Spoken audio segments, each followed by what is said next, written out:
Good morning to all of you. अगर कुछ हम लोग बात करें तो लास्ट क्लास में हम लोग क्या स्टडी कर रहे थे। लास्ट क्लास में हम लोगों ने देखा हुआ था रिमूवेबल डिसकंटिन्यूटी, ओके, जो कि हमारा डिसकंटिन्यूटी के टाइप्स हुआ करते थे। एंड आफ्टर दैट हम लोगों ने बात किया था कि हम लोग नॉन रिमूवेबल डिसकंटिन्यूटी डिस्कस करेंगे, ओके। रिमूवेबल डिसकंटिन्यूटी में बच्चा हम लोगों ने दो टाइप के डिसकंटिन्यूटी डिस्कस करी हुई थी। First was our missing point discontinuity and second was our isolated point discontinuity, okay. So let's talk about the non removable kind of discontinuity, but before that first we are going to take some examples related to our isolated point discontinuity, and then we will move for the non removable discontinuity. So in the last class we discussed this topic at the last, and that is our isolated point discontinuity. If we talk about what is isolated point discontinuity, तो हम लोगों ने देखा हुआ था कि अगर किसी पॉइंट पे जो हमारा फंक्शन है वो कहीं दूर है, मतलब क्या है, शिफ्टेड है, आइसोलेटेड है, तो उस पॉइंट ऑफ डिसकंटिन्यूटी को हम लोग बोलते हैं आइसोलेटेड पॉइंट ऑफ डिसकंटिन्यूटी। जैसे कि हम लोगों ने यहाँ पे देखा हुआ था कि at this point, if we talk about at this point, तो यहाँ पर जो फंक्शन की वैल्यू है that is f of a, और अगर हम लोग बात करते हैं कि value of LHL and RHL, तो value of LHL and RHL आपका यहाँ पर है, और ये हमारा क्या है, वैल्यू ऑफ फंक्शन यहाँ पे है। So if you talk about this, तो यहाँ पे LHL और RHL इक्वल है but does not equal to value of function है, तो इसको हम लोग बोलते हैं आइसोलेटेड पॉइंट डिसकंटिन्यूटी, ओके। तो ये हम लोगों ने डिस्कस कर लिया था लास्ट क्लास में, and after that we are moving for question related to this. तो ये जैसे हम लोग स्टैंडर्ड फंक्शन पढ़ते हैं, that is our signum function. अगर बात करते हैं, अगर हम लोग सिग्नम फंक्शन को देखते हैं, तो जो हमारा सिग्नम फंक्शन होता है उसमें हम लोग क्या देखते हैं कि at x is equal to जो हमारा 0 होता है, पहले सिग्नम फंक्शन के बारे में बात करते हैं, जिसका ग्राफ कुछ ऐसा होता है, लुक लाइक दिस। 0 पर इसकी वैल्यू 0 होती है, and after that value like this, and this is our -1 0 and 1 if we talk about this. तो ये हमारा दूसरा क्या हो जाएगा, this is our y and this is our x, okay. तो अगर हम लोग क्या करते हैं, 0 से पॉजिटिव वैल्यू, मतलब अगर हम लोग कोई भी पॉजिटिव वैल्यू पुट करते हैं तो सिग्नम फंक्शन की वैल्यू हमें क्या मिलती है, 1 मिलती है। अगर हम लोग फंक्शन की वैल्यू x की वैल्यू अगर हम लोग नेगेटिव पुट करते हैं तो फंक्शन की वैल्यू हमें -1 मिलती है, और x इज इक्वल टू 0 पे जो सिग्नम ऑफ फंक्शन होता है दैट इज इक्वल टू 0। इसका मतलब हमारा क्या हो गया कि 3 पॉइंट्स हमारे रेंज में आते हैं। If we talk about the signum function that is our -1 0 and 1। ये जो 3 पॉइंट्स हैं वो हमारे क्या है, सिग्नम फंक्शन के रेंज है। अब हम लोग डिस्कस करते हैं कि जो हमारा सिग्नम फंक्शन का मॉड होगा उसके बारे में हमें क्या देखने को मिलेगा। तो ये जो मॉड लगाने पर ये जो डाउनवर्ड वाला जो हमारा ग्राफ है ये हमारा अपवर्ड डायरेक्शन में शिफ्ट हो जाएगा, तो graph will look like this. और यहाँ पे हमारा क्या होगा, यहाँ पे हमारा एक हॉलो सर्कल होगा, because at this point x is equal to 0, ये जो हमारी वैल्यू है वो एक्चुअल में कहाँ पे है, 0 पे। तो ये जो हमारा वैल्यू ऑफ फंक्शन है, इफ वी टॉक अबाउट, तो ये जो हमारा वैल्यू ऑफ फंक्शन है दैट इज आवर 0, बट जो f ऑफ 0 प्लस होगा एंड f ऑफ 0 माइनस होगा that will give you the value 1। It means the value of limit is equal to 1, but value of function at this point is 0, and this type of discontinuity is called isolated kind of discontinuity. We are moving further. Now we are going for non-removable kind of discontinuity which cannot be removed, जिसको हम लोग remove नहीं कर सकते, that is called non removable kind of discontinuity, in which 3 type of discontinuity comes. First one is our finite type, जिसको हम लोग jump discontinuity भी बोलते हैं। अभी हम लोग डिस्कस करेंगे what is actually jump discontinuity. And second one जो होता है उसको हम लोग बोलते हैं इनफाइनाइट टाइप ऑफ डिसकंटिन्यूटी या इनफाइनिटी discontinuity. And this third one and the last one is our oscillatory discontinuity, जो कि one of the most important type of discontinuity है अगर हम लोग जेई की पर्सपेक्टिव में देखते हैं तो। तो this is our jump discontinuity infinite type and third one is our oscillatory. तो फर्स्ट हम लोग मूव कर रहे हैं for jump kind of discontinuity. तो यहां पे जो फर्स्ट वर्ड है दैट इज आवर फाइनाइट, यहां पे जो फर्स्ट वर्ड है दैट इज आवर फाइनाइट, और यहां पे ये जो वर्ड है दैट इज आवर जंप। अब ये फाइनाइट का मतलब क्या है कि जो वैल्यू होगी, value of LHL and RHL, वो हमारा क्या होगा, ये तो फाइनाइट वैल्यू होगी, ठीक है ना, but not equal. Try to understand कि जो वैल्यू ऑफ LHL होगी एंड वैल्यू ऑफ RHL होगी, उसकी कोई एक सर्टेन वैल्यू होगी, कोई एक फिक्स्ड वैल्यू होगी, बट दोनों की वैल्यूज आपस में इक्वल नहीं होगी। इसका मतलब LHL does not equal to यहाँ पे RHL होगा। एंड आफ्टर दैट हम लोग क्या देख रहे हैं कि जो हमारा एक्चुअल में जंप होता है, क्योंकि इसका नाम क्या है, जंप काइंड ऑफ डिस्कंटिन्यूटी, तो ये जो हम लोग जंप फाइंड करेंगे एक्चुअल में, तो वो जो हमारा जंप होता है that is our modulus of LHL minus RHL। Why we are using modulus? The reason is very simple, because we are jumping from here to here. Just try to understand. तो आप देखोगे क्या कि यहाँ पे अगर हम लोग इस पॉइंट पे बात करते हैं at x is equal to x naught, तो इसके जस्ट लेफ्ट में हमारी वैल्यू यहाँ पर है और इसके जस्ट राइट में हमारी वैल्यू यहाँ पर है। इट मींस ये हमारा क्या है, जंप है। मतलब उस पॉइंट के लेफ्ट साइड से राइट साइड में जैसे ही हम लोग मूव कर रहे हैं, तो जो हमारा फंक्शन है वो जंप कर रहा है, और अगर हमारा फंक्शन जंप कर रहा है तो we have to find that jump.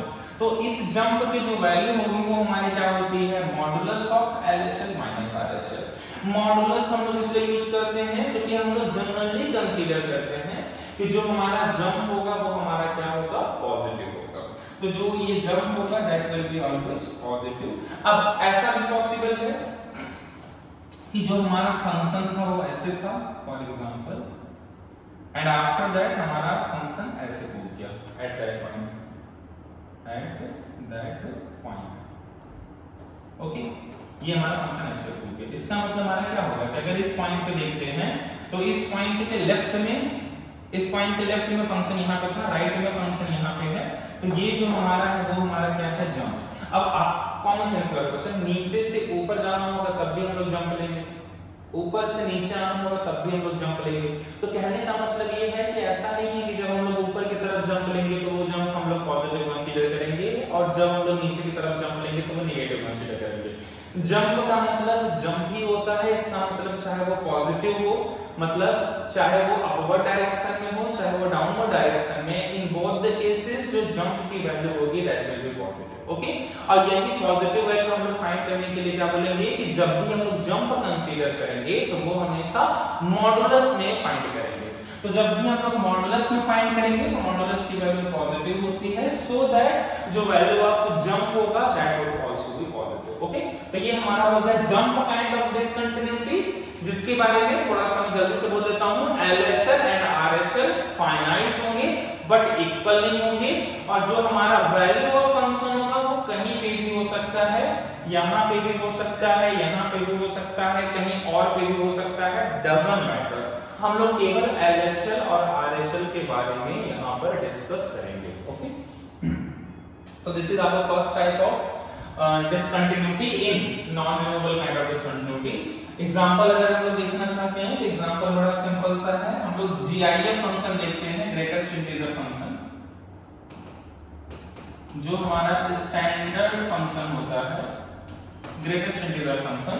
तो ग्रेटेस्ट इंटीजर फंक्शन में हम लोग क्या देखते हैं कि किसी भी पॉइंट पर at any integer, let us assume at x equal to 2, अगर हम लोग x इक्वल टू 2 पे डिस्कस करते हैं तो यहाँ पे हमारा क्या है, at x equal to 2, LHL में अगर आप बात करोगे तो it will give you the value 1, और RHL में अगर बात करोगे तो it will give you the value 2, okay. तो अगर हम लोग देखते हैं कि at x is equal to 2, अगर LHL की बात करेंगे तो ये हो जाएगा 1, और अगर RHL की बात करेंगे तो it will give you the value 2। सो यहाँ पे अगर हम इस पॉइंट पे देखते हैं तो ये हमारा क्या है, that is our jump. The value of jump is 2 - 1 mod, that is equal to 1। तो आप इसी को हम लोग क्या बोलते हैं, स्टेप अप फंक्शन बोलते हैं, बिकॉज ये एक काइंड का स्टेयर्स बनाता है from here to throughout चलता जाएगा इनफाइनाइट तक। तो ये जो हमारा किसी भी पॉइंट पे अगर आप चेक करोगे तो ये हमारा क्या मिलेगा, jump kind of discontinuity create करेगा वहां पे, and the value of jump would be is equal to 1। Simple सा हो गया। इसको हम क्या बोल देंगे, जीआईएफ फंक्शन, जो कि हमारा किस टाइप ऑफ डिसकंटिन्यूटी में लाई करता है, that is our finite type of discontinuity और जंप काइंड ऑफ डिसकंटिन्यूटी। चलो सेकंड हम लोग अच्छा देखते हैं। Second one is our infinite type of discontinuity. Second one is our infinite type of discontinuity. जैसे इसका नाम बोल रहा है इनफाइनाइट टाइप। इनफाइनाइट का मतलब जो हमारा एलएचएल होगा एंड आरएचएल होगा, उन दोनों में से किसी एक की वैल्यू क्या होगी, इनफाइनाइट होगी। जैसे यहां पे लिखा भी हुआ है, if any of the limit are both the limits, अगर इनफाइनाइट है या माइनस इनफाइनाइट है, दोनों हो सकता है, जरूरी नहीं कि आपका पॉजिटिव इनफाइनाइट हो या पॉजिटिव इनफाइनाइट हो या नेगेटिव इनफाइनाइट हो, दोनों में से कोई भी लिमिट अगर इनफाइनाइट या माइनस इनफाइनाइट हो जाती है तो उस फंक्शन को या उस डिसकंटिन्यूटी के टाइप को हम लोग बोलते हैं infinite type of discontinuity, and we can not remove this kind of discontinuity, so that इसको हम लोग कंसीडर करते हैं in non removable kind of discontinuity में। तो हम लोग देखते हैं, जैसे हम लोग अगर ग्राफ देखते हैं तो ये जो हमारा ग्राफ है, अगर हम लोग at x is equal to x naught पे बात करते हैं फॉर एग्जांपल, तो at x is equal to x naught पे अगर आप आरएचएल देखोगे तो यहाँ पे है, that is our positive infinite. अगर एलएचएल देखोगे तो that is also positive infinite. It means LHL और आरएचएल दोनों ही हमारे क्या हो रहे हैं, इनफिनिटी को टच कर रहे हैं। एक भी अगर टच कर जाता तब भी हम लोग बोल देते हैं that is our infinite kind of discontinuity, but यहाँ पे तो हमारा एलएचएल और आरएचएल दोनों इनफाइनाइट को टच कर रहा है, तो इसको हम लोग बोल देंगे कि ये function x is equal to x naught पे डिसकंटिन्यूअस है, क्योंकि हमें पेन को क्या करना पड़ेगा, उठाना पड़ेगा। पेन ऐसे ड्रॉ कर रहे हैं, ऐसा नहीं कि फिर यहां से फिर ऐसे घुमा के इधर चले जाएंगे, ऐसा तो पॉसिबल नहीं है। अगर आपको इस ग्राफ से इस ग्राफ पे जाना होगा तो आपको पेन को क्या करना पड़ेगा, जो आपका ये पेन है इसको उठाना पड़ेगा, देन आप यहां पे पहुंचोगे। ओके, तो अगर आपने पेन को उठा लिया एक बार ग्राफ को ड्रॉ करने के लिए, इट मींस वहां पे इस पॉइंट पे हमारा फंक्शन डिसकंटिन्यूअस हो गया। इसलिए अगर हम लोग x equal to x naught पे बात करेंगे तो the given function is our discontinuous. Okay, तो अगर इसके में कुछ एग्जांपल्स की अगर हम बात करते हैं तो एग्जांपल बड़ा सिंपल सा है, दैट इज 1/x। अगर हम लोग 1/x का ग्राफ देखते हैं तो 1/x का ग्राफ राइट साइड में देखने का ट्राई करते हैं, तो फ्रॉम दिस पॉइंट, ये हमारा क्या है, ओरिजिन है। ओरिजिन से अगर हम लोग राइट साइड में ग्राफ देखते हैं तो इसके जस्ट यहाँ पे वैल्यू मिलती है आरएचएल की, that is equal to positive infinite. लेकिन अगर इसके हम लोग जस्ट एलएचएल में वैल्यू देखते हैं तो एलएचएल में हमारे जस्ट वैल्यू मिलती है माइनस इनफाइनाइट। ठीक है, तो हम लोग यहाँ पे देख रहे हैं कि आरएचएल पॉजिटिव इनफाइनाइट की तरफ मूव कर रहा है, एलएचएल हमारा नेगेटिव इनफाइनाइट की तरफ मूव कर रहा है। दोनों इक्वल भी नहीं है, एज वेल एज दोनों इनफिनिटी को क्या कर रहे हैं, अप्रोच कर रहे हैं। तो अगर दोनों इनफिनिटी को अप्रोच कर रहे हैं तो इस काइंड ऑफ डिसकंटिन्यूटी को हम लोग बोलेंगे non removable discontinuity, and specially उसमें कौन सा होगा, ये इनफाइनाइट टाइप ऑफ डिसकंटिन्यूटी। अगर एक बार एग्जांपल हम ले लेते हैं इसमें, तो ऐसा ही हम लोगों ने कुछ ग्राफ देखा होगा, f of x that is equal to 1/x square, और अगर इसका ग्राफ ड्रॉ करेंगे तो इसका जो ग्राफ होता है it will look like this. जैसे 1/x का ग्राफ फर्स्ट क्वाड्रेंट और थर्ड क्वाड्रेंट में होता है, वैसे ही 1/x स्क्वायर का ग्राफ आपका first quadrant and second quadrant में होगा, और at x is equal to 0 के अगर आप बात करोगे तो इस पे आरएचएल की वैल्यू भी इनफाइनाइट मिलेगी, एज वेल एज एलएचएल की वैल्यू भी क्या मिलेगी, इनफाइनाइट मिलेगी। ओके, तो यहाँ पे दोनों ही हमारे क्या मिल रहे हैं, इनफाइनाइट मिल रहे हैं, और अगर दोनों ही इनफाइनाइट मिल रहे हैं, व्हाट इट मींस कि इसको हम लोग बोलेंगे इनफाइनाइट टाइप ऑफ डिसकंटिन्यूटी। तो that is our example related to that. अब हम लोग मूव कर रहे हैं last type of discontinuity, that is our oscillatory and the most important kind of discontinuity for J perspective. क्या है ये ऑसिलेटरी मींस क्या होता है? ऑसिलेट करना, जो कि हम लोग किस में पढ़ते हैं? फिजिक्स में पढ़ते हैं। जैसे जो हमारा पेंडुलम होता है,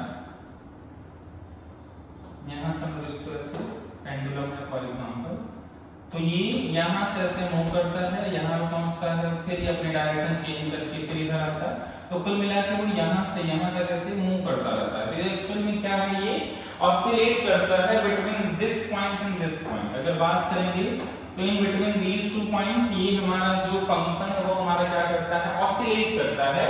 इसीलिए वहां पर हम लोग क्या बोलते हैं कि जो पेंडुलम का मोशन होता है उसको हम लोग बोलते हैं oscillatory motion, because it oscillates between two fixed point to certain boundaries। तो ये हमारा बाउंड्रीज होता है, ना इसकी इस तरफ जाएगा ये, ना ही इसकी इस तरफ जाएगा, वो केवल इसी के बीच में हमारा क्या करता रहेगा? मूव करता रहेगा। इन द सेम मैनर अगर हम यहाँ पे बात करते हैं ऑसिलेटरी फंक्शन की, तो वो जो ऑसिलेटरी फंक्शन होता है एक्चुअल में वो होता है sin 1/x। फॉर एग्जांपल आप लर्न करके रख सकते हो, as well as cos 1/x भी होता है एट x = यहाँ पे हम लोग किसकी बात करते हैं? 0 पर। sin 1/x हो या cos 1/x हो, एट x = 0 पे अगर हम लोग ग्राफ देखते हैं, तो अगर आप ध्यान से देखो तो जब LHS निकालने जाएंगे हम लोग तो sin -∞ मिलेगा, और जब हम लोग RHS फाइंड करने जाएंगे तो it will give you the value sin ∞, मतलब positive infinite. Okay, 1/0 is infinite, sin भी हो सकता है, cos भी हो सकता है। तो ये जो माइनस इनफाइनाइट है, साइन में इनफाइनाइट की वैल्यू कैसे फाइंड करेंगे? That is the very important question. तो साइन में इनफाइनाइट की वैल्यू तो हम लोग फाइंड कर नहीं सकते, चाहे वो माइनस इनफाइनाइट हो चाहे वो पॉजिटिव इनफाइनाइट हो। तो हम लोग एक्चुअल में क्या देखते हैं कि जो साइन की वैल्यू है वो -1 से 1 के बीच में क्या करती है? मूव करती है, ऑसिलेट करती है। ऐसा तो है नहीं कि साइन के अंदर में अगर हम लोग -∞ पुट कर देते हैं या इनफाइनाइट पुट कर देते हैं तो साइन की वैल्यू 1 को एक्सीड कर जाएगी या -1 से छोटी हो जाएगी। Is it possible? कभी पॉसिबल नहीं है, क्योंकि साइन का जो रेंज है दैट इज फिक्स्ड। साइन के अंदर आप कोई सा भी एंगल पुट करो, द रेंज इज फिक्स्ड, और जो हमारा रेंज है साइन एंड कॉस का, अगर उसके बारे में बात करेंगे तो दैट इज -1 to 1। और अगर आपका रेंज फिक्स्ड है, व्हाट इट मींस कि अगर आपने रेंज फिक्स कर दिया मतलब आपने वैल्यू फिक्स कर दी दैट फंक्शन की, उसके बाउंड्रीज को क्रॉस करके नहीं जा सकता, और अगर वो बाउंड्रीज को क्रॉस करके नहीं जा सकता, it means that the function will oscillate between those two fixed points, और ये जो दोनों फिक्स्ड पॉइंट्स होंगे दैट विल बी -1 and 1। इन्हीं दोनों पॉइंट्स के बीच में जो हमारा फंक्शन होगा वो हमारा ऑसिलेट करेगा। इधर देखते हैं कि ये जो हमारा ग्राफ है sin 1/x का graph will look like this, और यहाँ पे at x = अगर हम 0 पे देखते हैं तो it will, जैसे हमारा हार्ट बीट होता है ऐसे मूव करता है, इन द सेम मैनर जो हमारा हार्ट बीट होता है जैसा हम लोग देखते हैं, in the same manner at x = 0। ये जो पॉइंट है एक्चुअली ये बहुत स्मॉल, इसको जूम करके दिखाया गया है, ठीक है ना, ऐसे जूम करके। ये लेट अस अज्यूम -0.1 है और ये है 0.1 है। सोचो इतना छोटा सा डिस्टेंस है, लेकिन उसके बीच में आपको जूम करके बताया जा रहा है कि इन दोनों पॉइंट्स के बीच में फंक्शन इस तरह से ऑसिलेट कर रहा है कंटीन्यूअसली। आपका जो फंक्शन है वो इन दोनों बाउंड्रीज या इन दोनों लिमिट्स के बीच में आपका क्या कर रहा है? ऑसिलेट कर रहा है। तो that is our 1 and this is our -1। तो जो हमारा फंक्शन है वो -1 से 1 के बीच में हमारा क्या कर रहा है? ऑसिलेट कर रहा है। ऑसिलेट करने का मतलब हमारा क्या होगा कि उसकी वैल्यू फिक्स्ड वैल्यू तो नहीं होगी, बट उसकी वैल्यू -1 से 1 के बीच में होगी, ये कंफर्म है। ऐसा नहीं है कि हम लोग बोल सकते हैं कि sin 1/x की वैल्यू at x = 0.5 होगी, तो चेंज हो सकती है और चेंज होगी, क्योंकि ऑसिलेट कंटीन्यूअसली बहुत छोटे इंटरवल में बहुत तेजी से वो क्या कर रहा है? ऑसिलेट कर रहा है। बट इसकी वैल्यू का जो रेंज होगा दैट वुड बी फिक्स्ड, लेकिन वैल्यू फिक्स नहीं होगी आपकी। Okay, value will not fixed, but जो वैल्यू होगी उसका लिमिट फिक्स है कि इसको क्रॉस नहीं करेगा वो, and that is equal to -1 to 1।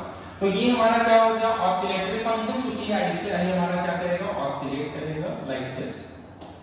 तो discontinuity is said to be oscillated type of discontinuity when limits oscillates between two fixed points or two finite quantities.